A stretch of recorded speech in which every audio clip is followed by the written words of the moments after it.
Peace, peace, peace, family. Sister Victoria X here.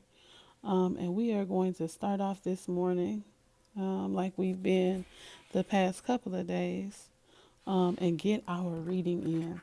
And so I have uploaded chapter 7 that we read yesterday, which was about the resolution of conflict. It's currently up on my YouTube. So if you have not listened to chapters 1 through 5, go ahead and click the link in my bio, scroll down and click the YouTube link, and just go to my playlist read alongs.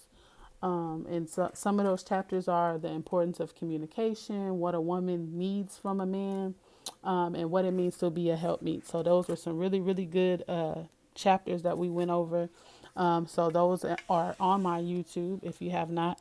And also chapter 7 is still on my page, so you can catch up that way as well. And so I'm going to go ahead. Today we're going to be inside of chapter 8 of The Real Love, My Best Friend Next to God. And share this live out to 2 or 3 people that you think this would benefit. So chapter 8, My Best Friend Next to God. These are the words I once heard Minister Farrakhan use to describe his beautiful wife, Mother Khadijah Farrakhan, in a huge meeting. Everyone, especially the women, were overwhelmed. It was so romantic because as he said it, he walked to the edge of the stage and plucked a single long stem rose from an enormous floral display and gave it to his beloved. She was seated and he bowed to her. It was a moment suspended in time, and the image will never leave me. I think it is really important to be your husband's or wife's best friend. In fact, if you don't want to be that, why are you even married? If you achieve this objective, many of the other things spoken of in this book will automatically take place. What is a best friend? Best means of the highest quality, excellence, or standing, most suitable or desirable. Your best friend is the one with whom you share your intimate thoughts and the one you love to be with. If this does not describe you and your partner's feelings towards one another, there is much work to be done. Do not settle for less. First of all, there is no such thing as being best friends with someone you don't share a common experience with. Your best friend in elementary school was probably in your class or lived next door. You must share activities that contribute to the well-being of both people. The prime interest in life is the same, even though you each pursue different aspects of it. Nothing builds a friendship faster than fighting together against a common enemy. Every crisis you confront in a marriage has a capacity to draw you closer. The death of a parent, a major illness or disease, bankruptcy, whatever it is, if you deal with it as a united front, it strengthens your marriage. From the very beginning of the marriage, remember there are two. Make no unilateral decision on important matters that affect both of you. Don't agree to accept the new job in another city, then go and tell your spouse about it. Remember, a deep friendship does not just happen. You are not going to become best friends just because you live under the same roof. The people you made friends with in the past were people who interested you. A routine marriage will break up. Keep learning and growing and always remain well informed. Always have something new and interesting to talk about and do. Real friends don't let emotional wounds fester without clearing them up. Every time you offend each other, ask forgiveness. This is really hard for me, but we have to learn how to admit when we are wrong. When we humbly seek forgiveness, we not only clear away the offense, we earn the respect of the one we have offended. We are willing to atone with people we hardly know, but do we think to atone with our spouse? When the day comes that you wonder, where did I go? Where did I go wrong? It won't be financial or sexual problems. It will be the accumulation of offenses that have never been addressed. The best way to have peace and harmony is have never been addressed. The best way to have peace and harmony is by clearing up and cleaning up every injury that occurs as soon as it occurs. As Minister Farrakhan has taught us concerning all relationships, we must correct the wrong. We must atone. When you teach each other carelessly, when you treat each other carelessly, you hurt one another more than you realize. He or she begins to close you out, and if you continue to inflict emotional and psychological pain, he or she will separate from you emotionally and mentally, and finally physically. In other words, your partner no longer wants anything to do with you. He or she used to have a retort. Now there is just silence in the fact of your verbal attack. There is a common pattern human beings follow when they have been offended. First, they become more alert to the defects of the offender. But after a while, they begin to avoid the offender and begin building a life that goes around or excludes that person. When there is real love, there is peace and harmony between you, and you are spiritually and emotionally drawn to one another. During the courtship, your affection grew for one another in response to things you liked about each other. Appearance, personality, making each other feel good, long-lasting friendships are only possible because people don't throw away the attractive qualities that made them like one another in the first place. If you stop manifesting your positive traits, your partner's affection for you may dwindle and even die. Of course, during courtship, you had the advantage of limited exposure. You didn't have to make him or her the center of your attention 24/7. After marriage, your own interests start emerging again, and if you don't watch it, you will neglect your partner. Real love means seeing a need in your spouse and feeling it is a privilege to be able to meet it. It does not seek to gain it or only desires to give. It does not seek to gain, it only desires to give. And so that is the conclusion of chapter 8. And now we're going to get into the commentary portion of the live. Wa alaikum salam, Sister Regina. Okay. And so the first thing that I wanted to address was the concept of best friend. And I think Minister Ava does a very good job when she kind of breaks it down, because she goes down to say best means of the highest quality, excellence, or standing. Your best friend is one with whom you share your intimate thoughts and the one you love to be with. And so it made me think about how we were talking about yesterday and how we will mute our voices and not share with our spouses what we're truly feeling, just so that we can avoid conflict or having to have those tough kind of conversations. And this made me think about the level of comfort that we sometimes lack with our partner. Comfort in our perception of their lack of ability to protect our feelings, right?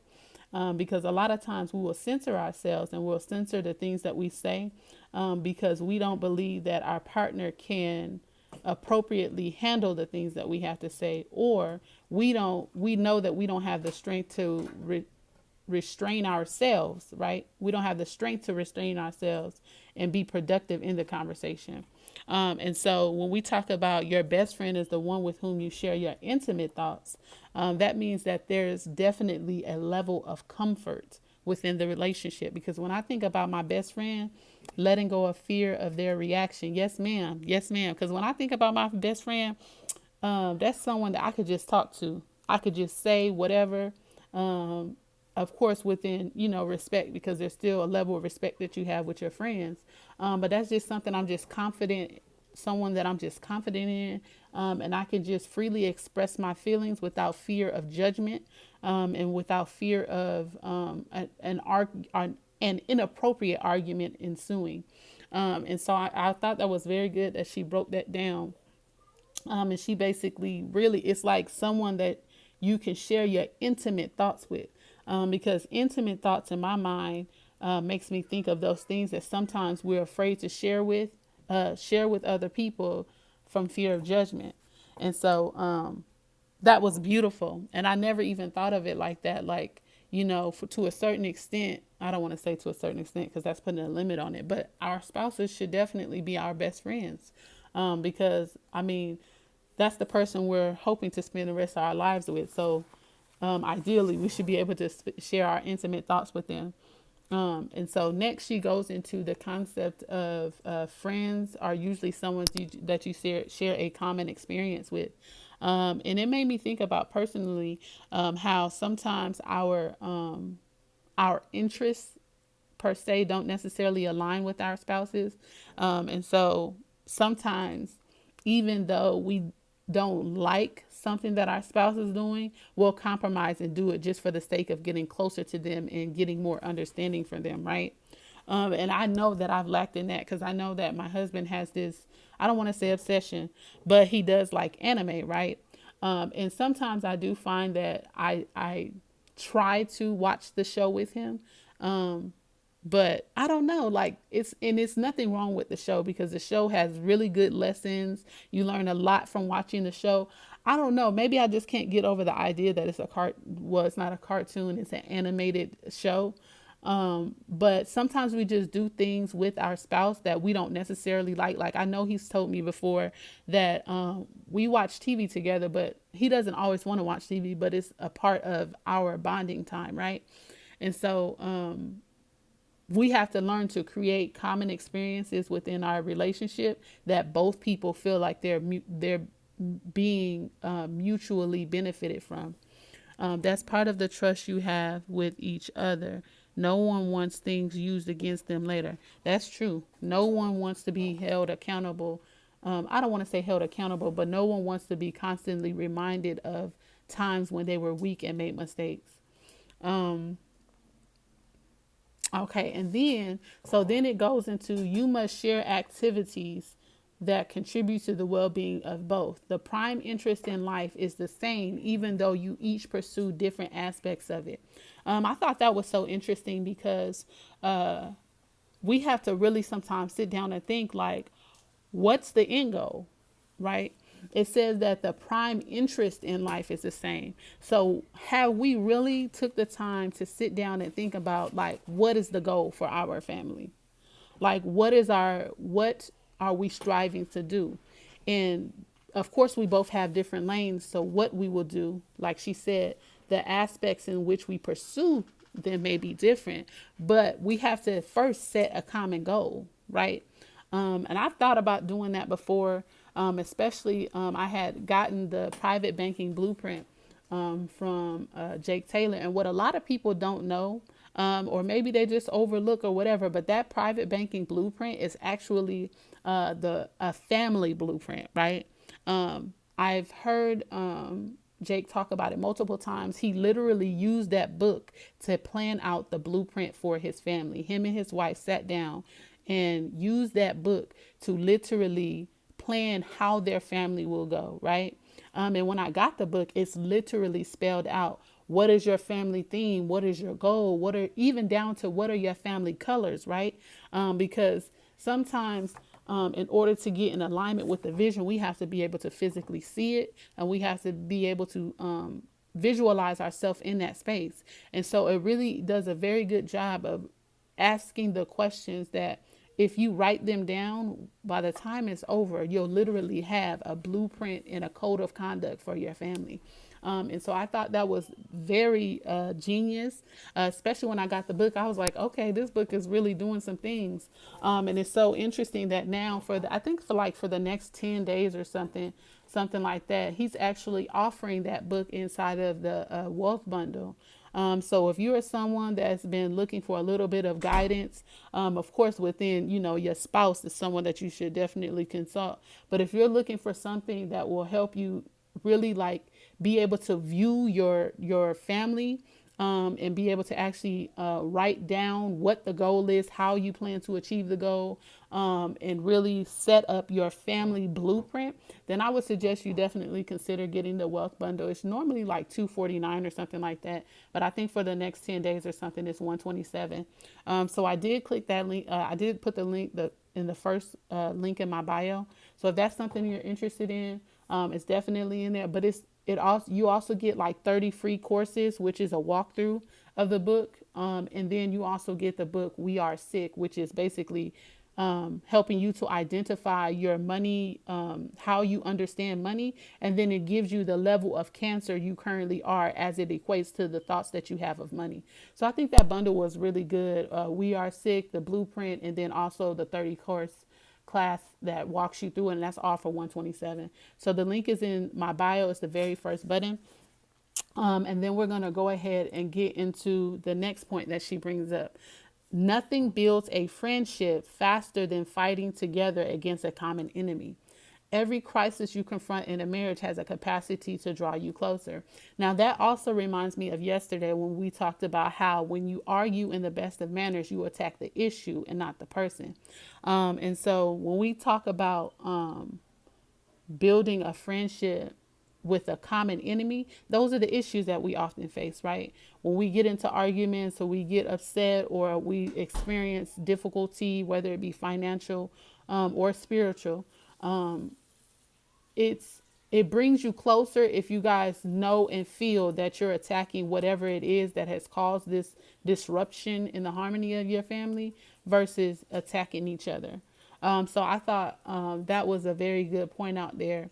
And it also makes me think about, I'm going to actually shift because I know my husband's about to start working. But it also brings up the like me being sick the past, however, I think it's been like a month or whatever, maybe a month and a half at this point. But it brings that up to me because I feel as if it took that me being sick to kind of bring my family closer together, right?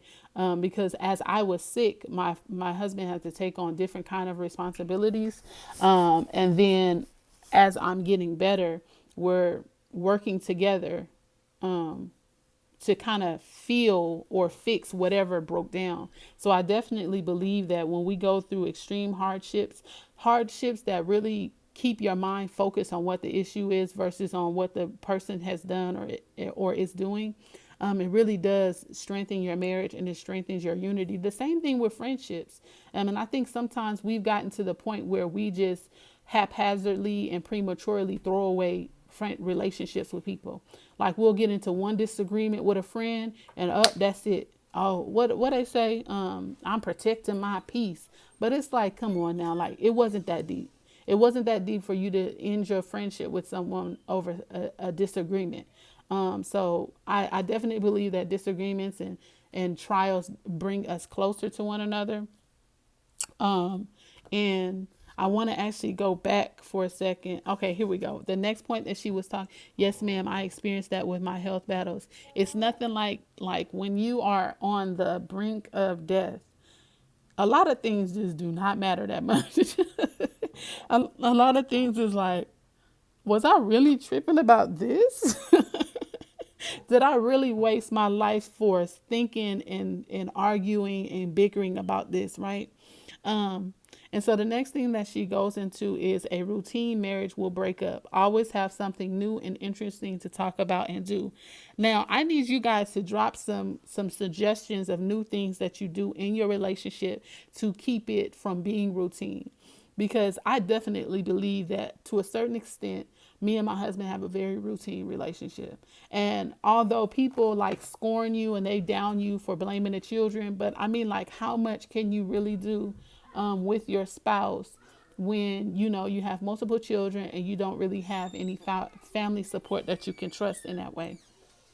Um, Dang, I wish I would have printed out this article. Um, Okay, I'm gonna just go ahead and move because I know my husband has to start working. But how many times have we?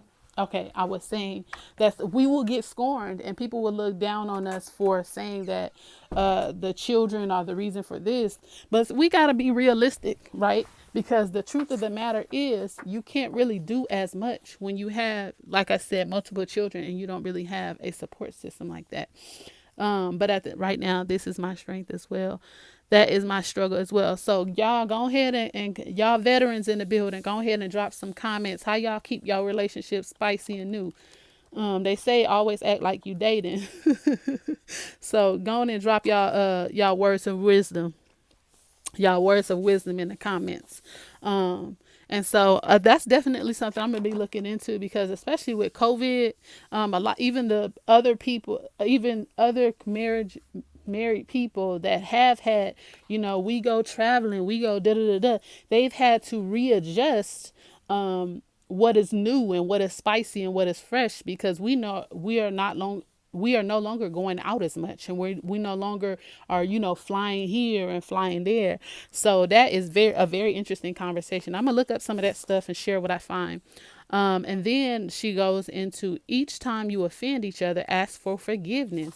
And that is so important. We are willing to atone with people we hardly know, but do we think to atone with our spouse?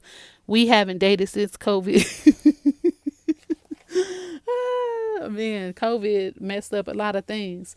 Um, but in if we're being honest, it also improved a lot of things. A lot of us have had more time to think about our mental. A lot of us have had more time to think about how to express ourselves creatively. A lot of us have had more time to build out our business. A lot of us have had more time to study. A lot of us have just had a lot more time during COVID. So while COVID did, put a stint in a couple of things, it also allowed some of us to grow in areas that the busyness of life may have had us neglecting before. And so I thought that was very important, that each time you offend each other, you ask for forgiveness. And I there was a point in time where I was one of those people with my husband that I would always apologize for something. I'd be like, "Oh, I'm sorry for that." Da, da, da. But he would always say, "Oh, I don't want an apology for that.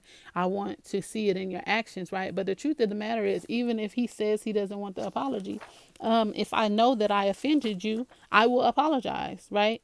And so the other part too is the proper way of apologizing or atoning for something. And I had the article pulled up because I don't know each and every step, but there is a way to properly apologize in a way that will allow the situation to be done once it's finished, right? And the first part of atoning is someone has to point out what the wrong is. Our dates are study circle on Friday and Wednesday election.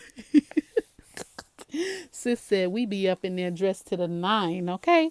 Um, and the very first part of atoning, which is so important, is someone must point out the wrong. Now, a lot of times we will have fictitious problems, and I'm stepping out of just marriage right now. I'm just talking about in general.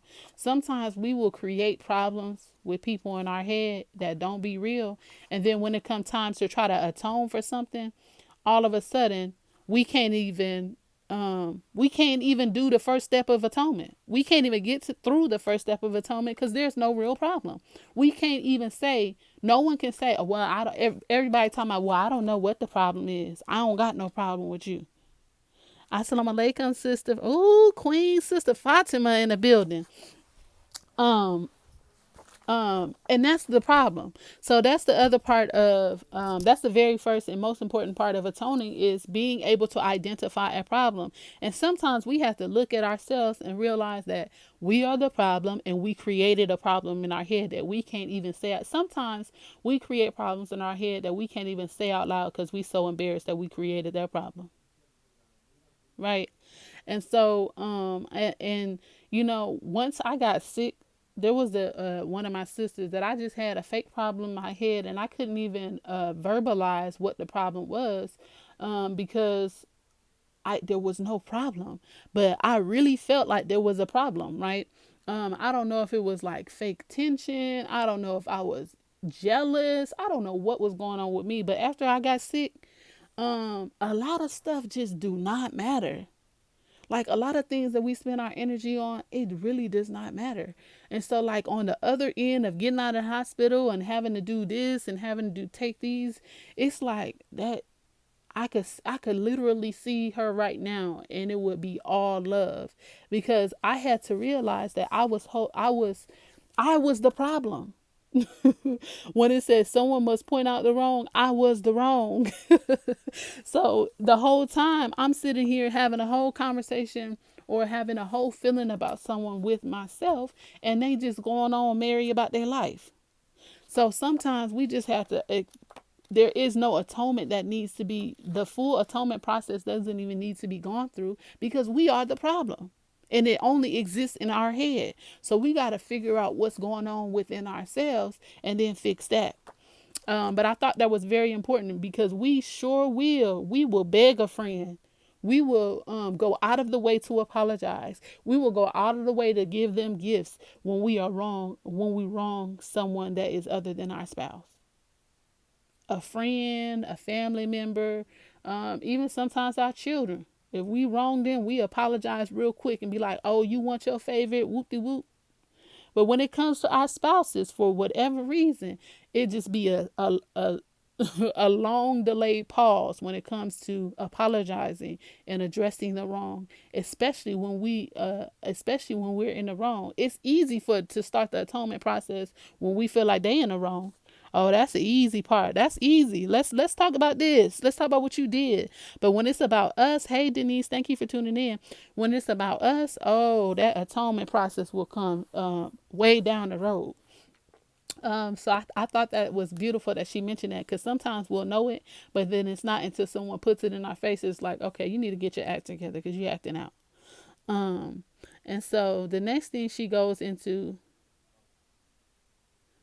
the fact that, so when you treat each other carelessly, you hurt one another more than you realize. So, walaikum salam. So if I can be honest, right? I I am very first. Hey, she loves wellness. Thank you for tuning in. First, to be I am one of those women that I'm very cautious of the things that I say to my husband when I'm upset. Right. Even if I feel like he went too low or he went too, you know what I mean? Like even if he says something that, even the truth, because you know the truth hurt too. Even if he says something that just like hurts me at my core, I'm very cautious of the way that I react, right? Because I know that words, words surpass time. So even if the argument is over, I never want to say something that later on it's going to make him feel diminished as a man.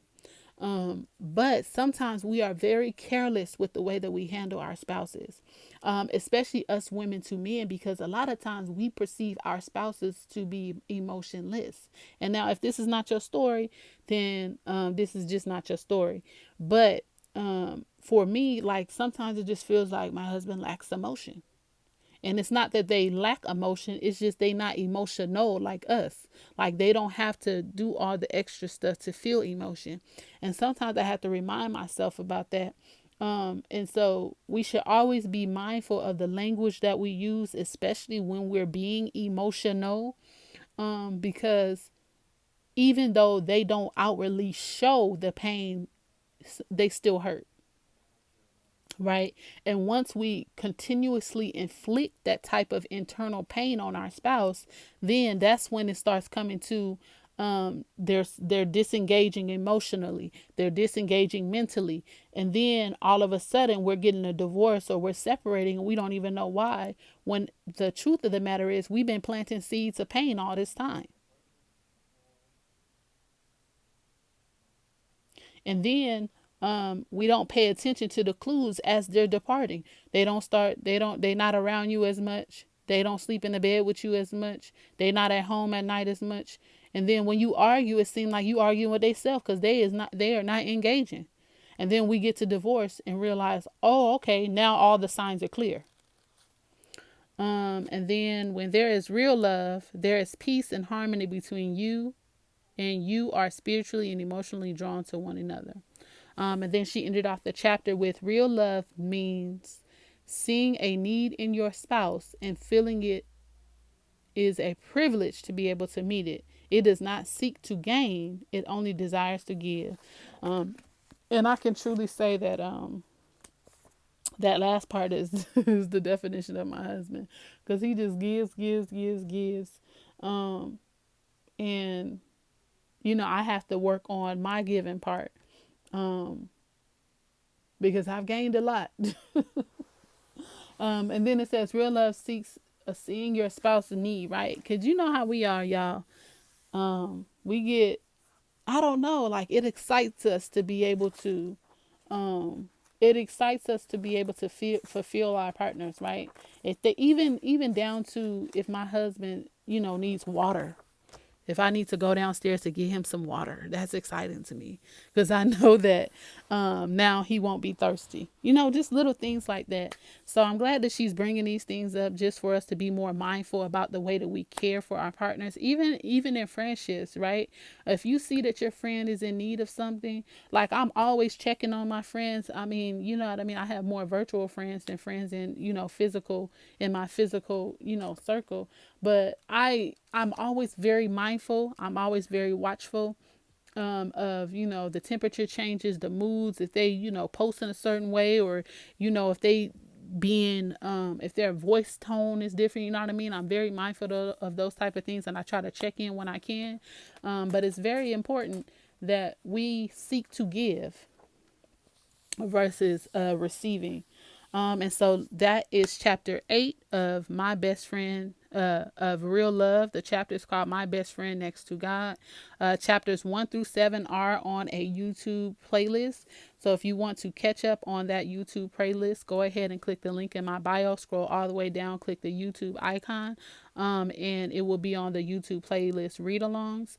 And like I said, if you are someone that is looking to actually write out the blueprint of your life, right? Of your family, of your marriage, please consider grabbing that wealth bundle out of my bio. It's the first link, literally step by step, creating the blueprint for your family. And the foundation of most families, outside of structure and having a goal, is the finances to be able to produce that goal. And so that package, that wealth bundle, is very important because not only does it give you the A through Z of building a blueprint for your family, it also lets you know where your mind is financially and how to heal that financial cancer. And then after you've healed your financial cancer, it goes through the process of building up your family legacy financially. So go ahead and grab that wealth bundle. And if you are someone that is just in business and you're like, okay, I want the wealth bundle, but I'm trying to build a business that will help sustain me, go ahead and grab the vision bundle, which is the second link in my bio, which will give you everything I've already mentioned in addition to purpose to profit, which teaches you how to turn your purpose into profit. And then it also gives you a book on how to make money with YouTube, and how separation or death, which is a book by Brother Ben X that basically tells you why you need to be separating and why you really need to do for self. And it gives you a lot of good tricks on getting your mindset ready and right to do so. So that is all that I have for you all. I thank you for hanging in with me this long. When I post this to the main line, go ahead and drop your comments and share this with 2 people you think would benefit from this conversation about your spouse being your best friend next to God. So thank you and peace, and I will see you at another time.